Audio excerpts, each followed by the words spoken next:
JonTron.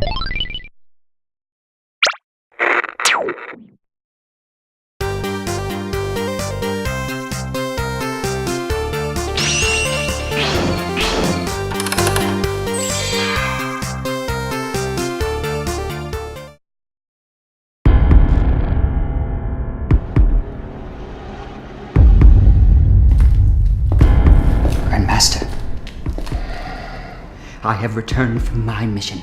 Now every young boy in Nebraska knows that if he gets a little too curious down there, severe blindness and furry palms will ensue. Magnificent, Barbarelius. What you lack in a normal name, you make up in passion for our cause. The cycle of fear-mongering is almost complete. There is but one more young boy we must capture to turn the tides of war. Master, you don't mean it.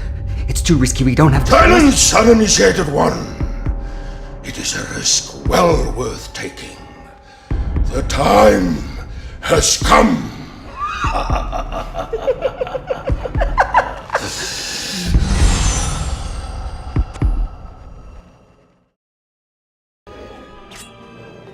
Back with your fiends!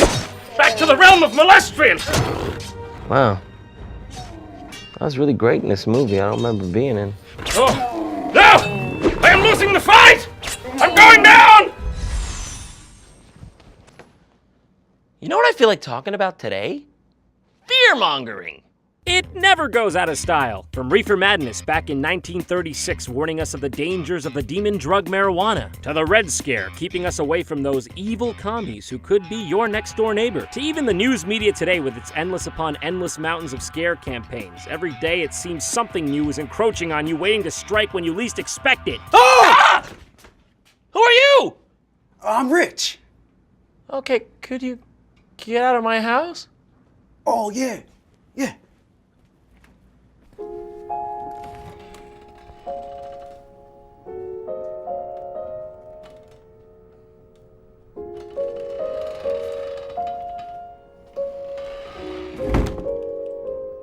Anyways, that brings me to today's subject, the Chick Tract. For those of you that don't know, a Chick Tract is a short evangelical literary work created and published by American publisher Jack T. Chick. In short, they're a bunch of brief comics that warn about the folly of man and how to best avoid God's wrath. Now, it sounds silly enough, but this guy is prolific, selling over 750 million tracts via his publication. Gosh be damned, man, that's a lot of Jesus. Jack be nimble, Jack T. Chick, Jack be writing a pile of you know what I'm saying? Okay. One tract, though, was meant to stand out among the rest. The one, the only, the 1984 publication of Dark Dungeons. This one dealt with the dangers of playing Dungeons and Dragons and the satanic inclinations of those who worship the 20-sided die. I mean, come on, let's talk some sense, all right? We all know how dangerous Dungeons and Dragons is. Among the tabletop gaming community, Dark Dungeons became something of a cult classic, a cultural bookmarker of the lengths that people would go to demonize a simple hobby. So, what's this I have here, you may ask? Well, I'll tell you. Apparently, a group of filmmakers acquired the actual legitimate rights to make a film adaptation of the Dark Dungeons tract, and yes, Jack T. Chick put his stamp of approval on it himself. What else do I gotta say? It's gonna be a good one, and let's go. Oh, and there it goes, 200 damage to my DVD player for reading the data on this goddamn disc. So, our film begins as a secret council discusses how it has been plotting to bring more and more innocent youths to the dark side. Evil will reign, and we will bring it forth in the flesh. Astrology and tarot card sales are pulling more and more young people into the Dark One's domain. World politics are steadily progressing toward our one world government. And I left an episode of Bill Nye the Science Guy on 3 separate people's TVs. I am excited to announce that this year more people have decided to be homosexuals than ever before in history. Ah yes, the dark magic has been especially strong this year. Gays, okay, popping up left and right. If we can corrupt just a few more souls at this college, then the stars will be right. And when the stars are right... Oh, He will awaken and revel across the world. Blood dies, D&D will give you AIDS. Then you'll go to hell with all the Catholics and Jews and play Magic the Gathering with Satan! So here we meet friends and protagonists, Debbie and Marcy, two devoutly Christian girls who find themselves on a new college campus together, ready to explore college life and spread the good word of the Lord. They head to their college orientation and watch a film on a projector that's as outdated as the beliefs presented in this film. Hey, who are those people? Those are the RPGers. At this juncture, we're introduced to the so-called RPGers. In this world, they're the cool kids on campus. Very factual there. Marcy and Debbie are instantly allured. We've been trying to get them thrown off campus for years, but they're just too popular. What's an RPG? You don't need to know. I kind of do though. But, ignoring Mike's warning against engagement with this radical group, I've seen a lot of students try to dabble with RPGs. Not one has ever stopped. the girls set off to the fraternity of role players in an attempt to convert some of the players to a different way of thinking, or so they say.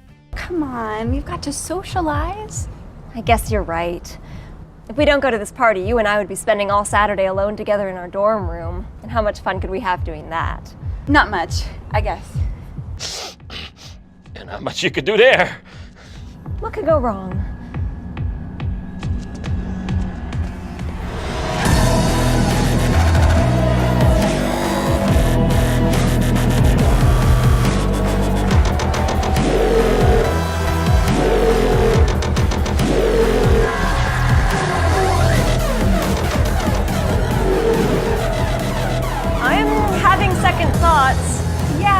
Maybe we should just go. And who might you be? We're just leaving. Oh, I'm just leaving. I'm right! So after Hansy McGooner study over here strong arms Marcy away, they are now whisked into the dark underbelly of the role-playing world. Are you all having a good time? I mean, yeah, it's been all right. Now I know you all like to drink. Hydration is important. Are you ready for the main event? Yeah! Are you ready to RPG? Oh, I was born ready! Then let's get ready to RPG! RPG! RPG! Well, if you say so. Wow, that's a very coincidentally coordinated action. Maybe we should go. That senior warned us about playing RPGs. What does he know? Mike knows nothing.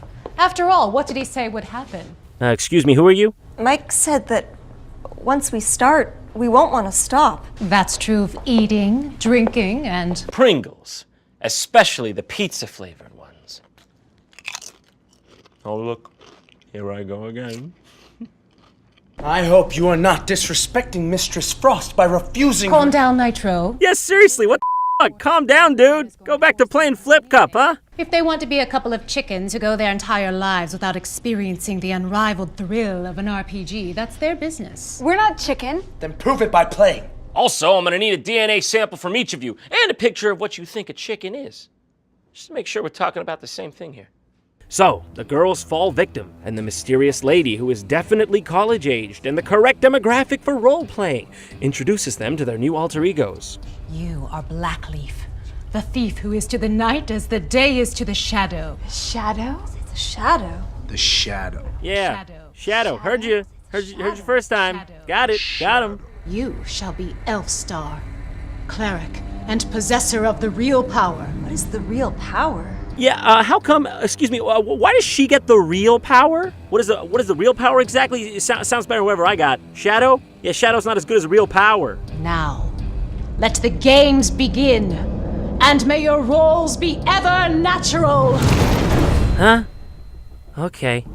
Playing games with an evil witch woman who's definitely college age. Wait, why did that guy just blow smoke out of his face? That's weird.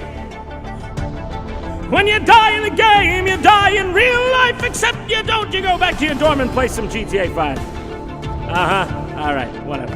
I use magic missile to attack the darkness. Baldric Windy Drawers, defeated and broken at your feet. How shall you slay your defeated foe? Oh, God. We don't have to kill him, do we? No, you could show mercy to your enemy, and all it would cost would be your gold and your weapons.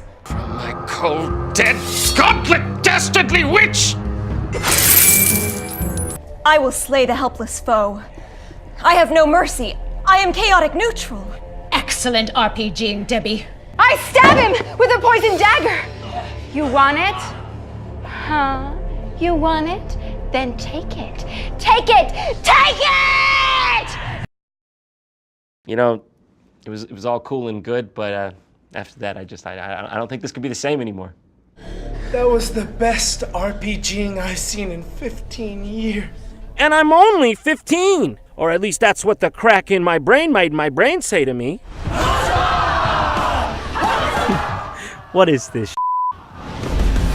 So the girls go home and sit on their beds, dreaming about the fun they had earlier in the night. All the while, the Dark Council schemes about their upcoming sacrifice. Can I tell you something? When I started casting spells in the game, I felt something. I don't know what it was. I don't even know how to describe it, but... Keep on trying, you'll get there. Strong. See, that wasn't so hard, was it? So, after nights and nights of RPG playing, Debbie's teacher takes note of her failing grades. You know, when you first started here, I thought you were going to be one of the brightest students here, but ever since you involved yourself in those wicked RPGs, your grades have been going down steadily, month by month. RPGs aren't that bad. Spells, poison, battles, maiming, killing. Yeah, but it's all imagination. Is it? Is it, Debbie? Well, I suggest you read a totally real book that has absolutely no poisoning, maiming, or killing in it called the Holy Bible. Oh, no.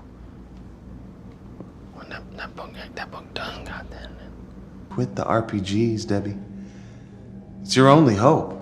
But predictably, not heeding her professor's advice, she decides to go back in for one final game and discovers she is ready to receive the true power. Your cleric has been raised to the 8th level. I think it's time you really learn to cast spells. Do you think you can maybe back up a bit? I brought Elstar to become a priestess and witch. Yes. Both of those things for some reason.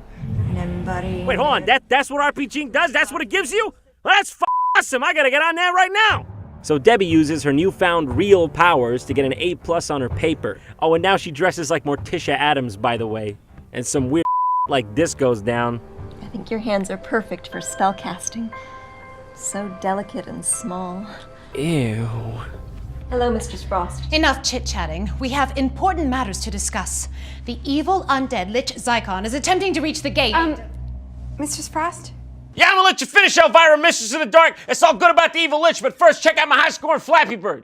I still love the game, but it doesn't have the same kick it used to have, you know? I could go for some stronger stuff. Then it is time for LARP. What's that? Yeah. What's that? Live action role-playing!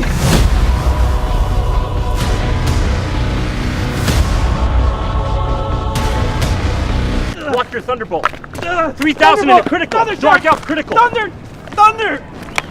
Thy art slain. Though you have gained many skills through your RPGing, LARPing will tax them as they've never been taxed before. Who are you? I'm Marcy. No! I mean, literally, who are you? I have a very short-term memory. I'm Blackleaf, the thief of the shadows. Sick voice. So now the dungeon mistress, Mrs. Frost, is prepping the girls for live-action role-playing. She explains that they can never break character, or else suffer the wrath of forever losing their privilege to play RPGs with her. No, that would be a truly unbearable fate. You come across this in your quest. It appears to be some kind of Arabic. Yes, one of the many varieties. Wait, Marcy, didn't you learn Arabic? You needed it to convert the Muslims, who didn't realize they were actually worshipping the moon god. I ain't even going near that. I'm not sure I should. Marcy, we need to get you to level 8. Read it. Anistotira, Alentithor, Abdewal Bimarul, Al Hokab Hatel Miach Kajufna. Salagadoo, la mechikaboo, la bippity boppity boo. Put them together and what have you got? Bippity boppity boo. I think it means something is not dead, which has the capacity to exist eternally. Just admit it. You put that Google Translate when we weren't looking, didn't you? And if the abnormal duration comes, then death might cease. What on earth does that mean? That is not dead. For God's sake, would y'all quit that? And it's Cthulhu. Of course it's Cthulhu. Who else would it be? We got Cthulhu. Mistress Frost, the Dark One requires a sacrifice if he is to fully rise. Why is she using a walkie-talkie? Aren't they demons? Can't they speak to each other through brain? And since when has she got an earpiece on? I mean, these are a bunch of well-coordinated techie demigods, I'll tell you that much. I can easily take care of that. No. The Dark One needs one of them to take her own life. Actually, McDougal back here says we all get a free Egg McMuffin if you do the slaying yourself, so you know what to do. You know what, actually, it's probably not the greatest idea to piss off Cthulhu Lord of Darkness for the McDonald's breakfast menu, so, yeah, abort mission, actually. Hey, you know what, f*** it. McMuffin's all around, let's get this party started! Yeah. You travel deep, deep down your path, where you encounter the zombie. I shall decapitate the fiend. You encounter...